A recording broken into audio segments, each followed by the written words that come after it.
Following another story along the southern border, specifically in Texas, 80 years ago, the United States and Mexico signed a treaty that would have the two countries trade large amounts of water for regions in need. But Mexico is falling behind on its side of the bargain. Every 5 years, Mexico is required to send 1.75 million acre-feet of water to the U.S. It's only sent 400,000 for this cycle so far, or about 23%. Mexico has until October 2025 to fulfill the requirement, but experts say it's unlikely the country will be able to meet that.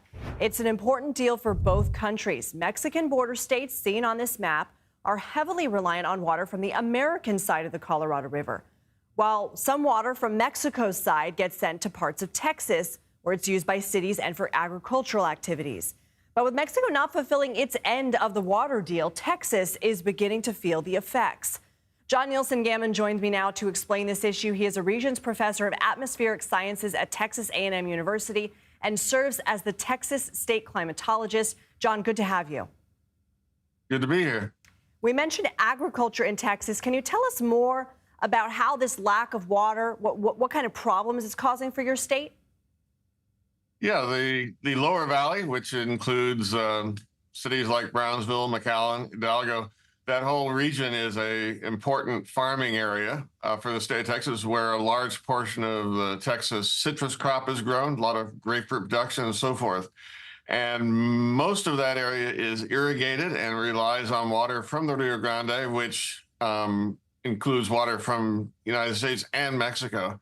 And unfortunately, in combination of drought and lack of water deliveries, there have been cutbacks on acreage planted. We've actually seen the last sugarcane refinery plant in the lower valley close earlier this year because it was no longer enough crop to make production viable there. Wow, where else do Texans get their water? Well, in most of the state, it's rivers that are primarily within the state of Texas. The area along the U.S.-Mexico border is includes cities like Laredo and other cities that I've mentioned are reliant on the Rio Grande. The state as a whole gets water both from underground sources and from the other rivers. Along the border, there's no other river that can be relied upon. So alternative sources are potentially groundwater sources, although some of that groundwater is what we call brackish, and so it would need to be desalinated for it to become drinkable. What's keeping Mexico from holding up their end of the deal? Well, Mexico has a large area of irrigated farming in the state of Chihuahua.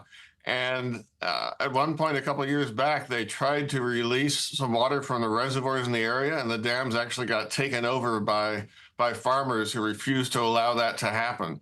So it's basically a conflict between what the Mexico is obligated to provide and what's presently being relied upon by the farmers in that region, who right now Mexico basically has the choice between meeting their treaty obligations and the course of that, starving out the nascent industry of agriculture that's in the state of Chihuahua. So what happens if Mexico is unable to fulfill their end of the bargain? I mean, are there any solutions? What is Texas looking at? You mentioned groundwater that would need to be salinated. Yeah, that's one possibility. Another, I mean, it'd be useful if right now the treaty's on a 5-year cycle, so they have to deliver a certain amount of water every 5 years, and they're behind pace to do that. They say that they're going to meet their obligations by the end of the 5-year period, which is in October of 2025. But of course, it's hard to count on that when there's not even enough water in their reservoirs to be able to provide that, even if they cut off water from their own sources. So it'd be great for Texans to rely more on water delivery on an annual basis or perhaps a biennial basis, so that you wouldn't have these large deficits that build up during the 5-year cycle that have to be made up for at the last minute. Sometimes that actually does happen. Sometimes a massive hurricane can come in and dump a lot of water in, and they can meet their obligation. But we can't count on that sort of thing happening. I got to be quick with you because we're out of time, but is there anything in the treaty that says what happens if one of the parties doesn't hold up their side?